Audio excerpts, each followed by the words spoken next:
Bonjour à toutes et à tous, bienvenue pour ce 5e et dernier rendez-vous Med 23 sous le soleil de Marseille. Tout au long de la semaine, KTO vous propose de suivre quelques-uns des temps forts de ces rencontres méditerranéennes. Monseigneur Jean-Paul Vesco, l'archevêque d'Alger, est l'invité du jour. Il va nous rejoindre dans quelques instants dans les jardins du Palais du Pharaon pour cet entretien.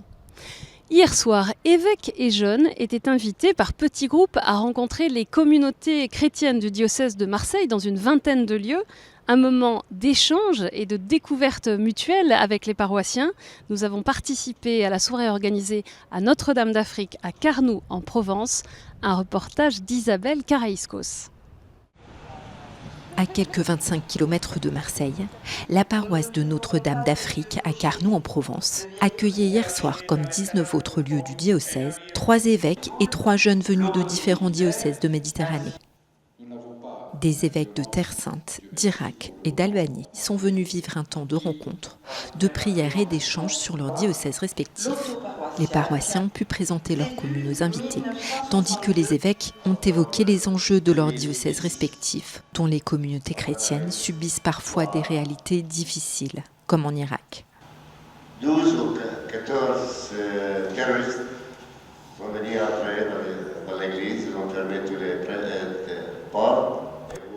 Je trouve cela très intéressant de découvrir que les problématiques que nous avons dans nos églises en Terre Sainte, en réalité, elles sont vécues par d'autres évêques qui nous partagent leurs expériences et cela ouvre des horizons, mais aussi nous permet de réfléchir sur les difficultés et peut-être de voir des chemins qui s'ouvrent devant nous à partir de l'expérience des autres.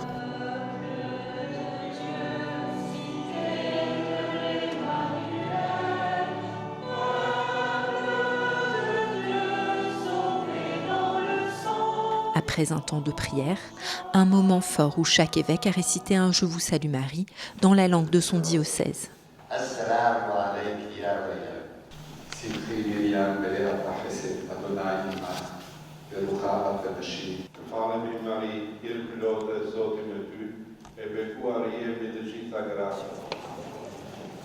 Une occasion aussi pour les jeunes des sessions des rencontres méditerranéennes de partager cette rencontre avec les évêques présents.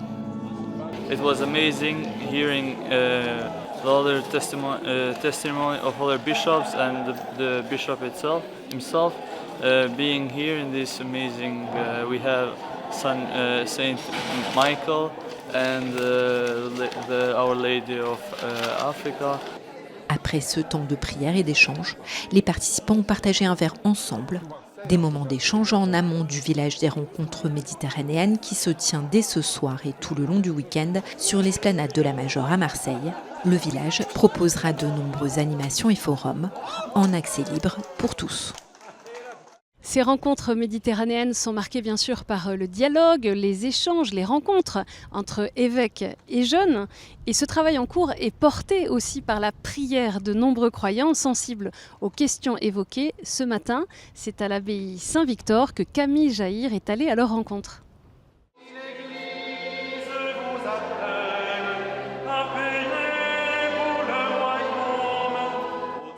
Ce matin, 8h30, l'abbaye Saint-Victor de Marseille est pleine pour la messe, en présence des 70 évêques venus de toute la Méditerranée. Certains fidèles sont venus de loin pour s'unir à leur prière. Je suis venue de Paris en fait. C'est une occasion pour notre foi chrétienne de se raffermir et de voir la mission qu'on est appelé à faire ici. Voilà.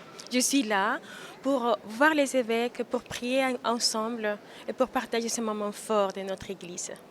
L'abbaye, où sont conservées les reliques de Saint-Victor, est un lieu symbolique pour les Marseillais, mais peut aussi rejoindre la réalité de nombreux participants présents ce matin. Saint-Victor, qui a donné sa vie d'une manière irrémédiable et définitive à Jésus, le service du monde et de l'humanité, selon sa parole, Dieu a tant aimé le monde.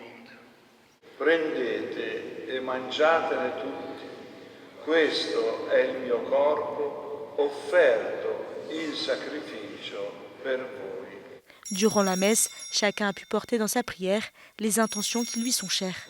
Chaque fois que le prêtre dit « Ceci est mon corps », Ceci est mon sang. Je pense aux migrants qui vivent et qui meurent tout du long.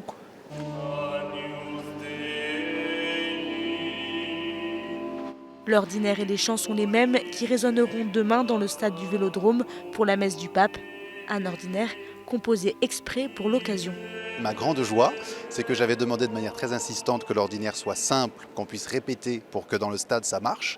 Et là à Saint-Victor, personne ne l'avait jamais chanté et ça a marché. Donc c'est la fête dans le petit chœur parce que les gens ont pu répéter le Kyrie, l'Agnus, le Sanctus et ça a marché tout seul. L'occasion pour les fidèles de répéter en vue de la messe de demain, mais aussi et surtout de porter ensemble leurs prières vers Dieu. Ça avait quelque chose de très beau ce matin dans cette église de Saint-Victor, très intime quoi, et d'être ensemble devant Jésus, devant le Seigneur et nous remettre à lui, lui demander lui qu'est-ce qu'il veut pour la Méditerranée, qu'est-ce qu'il veut pour les peuples. Vraiment ce que j'ai porté ce matin dans la prière à la messe, c'était l'unité entre tous ces pays, en tout cas dans la mission de l'Église à travers le monde et à travers la Méditerranée. Cet après-midi, à Notre-Dame de la Garde, certains des fidèles présents ce matin à Saint-Victor ont pu continuer à prier aux côtés du pape François. L'invité du jour, c'est Monseigneur Jean-Paul Vesco, l'archevêque d'Alger. Bonjour Monseigneur. Bonjour. Merci de nous accorder cet entretien à côté du Palais du Pharaon où ont lieu les rencontres méditerranéennes. Vous avez pris la parole hier devant les évêques, vous avez fait partie de ceux qui ouvraient un peu ces rencontres pour dire quoi ? C'était un panel, la présentation des réalités ecclésiales et aussi politiques des 5 rives de la Méditerranée. Le choix avait été fait de ne pas réduire la Méditerranée à une espèce de frontière nord-sud, comme nous la voyons beaucoup depuis la France ou depuis l'Algérie, mais de la rendre dans sa complexité.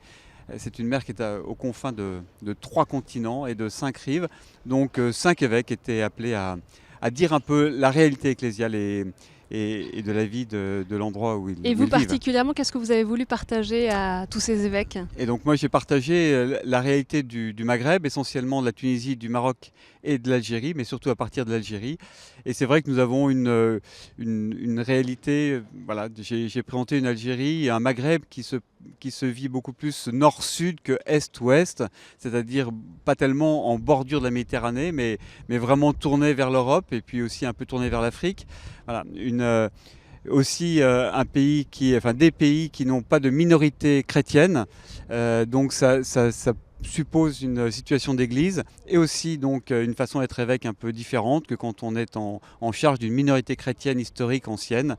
J'ai évoqué aussi la question de la migration, puisque le Maghreb est à la fois une zone de transit, d'émigration et aussi d'immigration. Ce drame des migrants, vous venez de le dire, vous le connaissez bien comme archevêque d'Alger.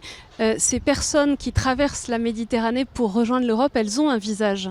Oui, pour nous, elles ont véritablement un visage. En tout cas, certaines d'entre elles, mais il suffit d'un seul visage pour être marqué. C'est vrai que nous connaissons, je connais personnellement, voilà, des femmes, des enfants qui sont morts, qui ne sont pas revenus, avec aussi souvent pour nous, à la fin d'une messe dominicale, voilà, une famille qui vient et qui vient demander une bénédiction parce qu'ils vont prendre la mer. Que faire ? Donner la bénédiction, dire c'est une folie. Je donne la bénédiction et en mon cœur, je les confie au Seigneur, mais c'est aussi une folie. Par sa composition, par son histoire, vous venez de le dire, cette église algérienne, elle fait l'expérience d'être une toute petite minorité. Comment est-ce qu'elle peut apporter sa pierre à l'édifice de paix, de fraternité de la Méditerranée ?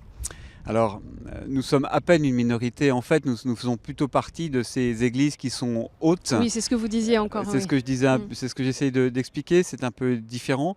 Donc, ça confère une certaine liberté.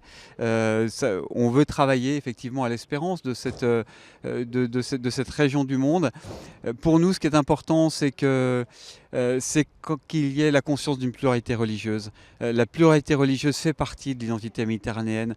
Et donc, même si elle est petite, même si elle est faible, dans le travail au quotidien, voilà. Et je crois que nous faisons, et puis la présence aussi là de 2 jeunes musulmanes oranaises, ça contribue effectivement à cette pluralité-là. Comment est-ce que vous accueillez, comment est-ce que vous comprenez cette insistance du pape François autour de la Méditerranée? Quelle est cette théologie de la Méditerranée dont on parle? Alors, je ne sais pas s'il y a une théologie de la Méditerranée. C'est une question d'ailleurs. Exactement. Pour moi, c'est une vraie question. La Méditerranée est un lieu géographique, est un lieu culturel, est un lieu sensoriel, est un lieu existentiel.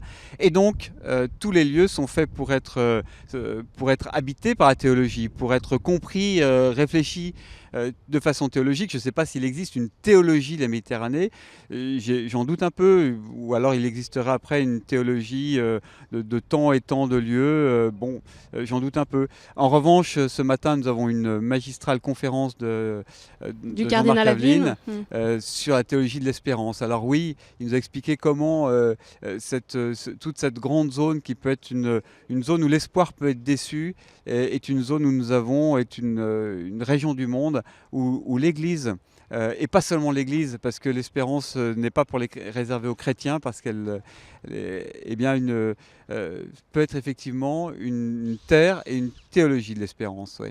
C'est quoi l'après de ces rencontres pour les évêques, pour les chrétiens qui vivent sur les saintes crives de la Méditerranée, de l'Ukraine à l'Algérie, en passant par le Liban ou bien encore la France? J'avais des grandes questions en arrivant, précisément sur cet après. Et il y avait eu, c'est la 3e rencontre de ce type, après Bari et après Florence l'année dernière. J'avoue que je me disais, c'est qui tout double. Voilà, on arrivera, ça sera la fin d'une aventure ou le début de quelque chose. Je crois que ça va être le début de quelque chose.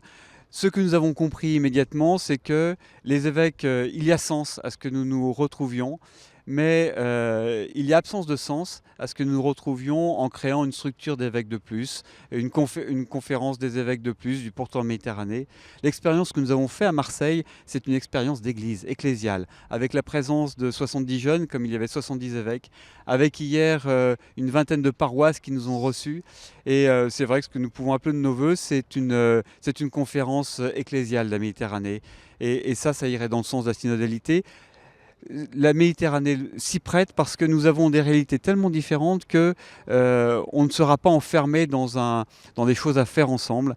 Et je crois que le faire en Église sera vraiment un très beau signe d'espérance. Merci beaucoup, Monseigneur Jean-Paul Vesco, d'avoir répondu à notre invitation. Merci beaucoup à vous. C'était donc le dernier rendez-vous Med 23. Merci de nous avoir suivis tout au long de cette semaine. Ici au Palais du Pharo, c'est l'effervescence parce que vous le savez, le pape François sera là demain. Tous les temps forts de la visite du pape à Marseille sont bien sûr à suivre sur KTO. À 10h, je viens de vous le dire, la clôture des rencontres méditerranéennes avec le pape François, ici même au Palais du Pharo, suivi de la rencontre du Saint-Père avec le président de la République Emmanuel Macron. Et puis bien sûr, à 15h15, la messe au Stade Vélodrome. Notre programmation spéciale est à retrouver sur ktotv.com. Merci pour votre fidélité. À très bientôt.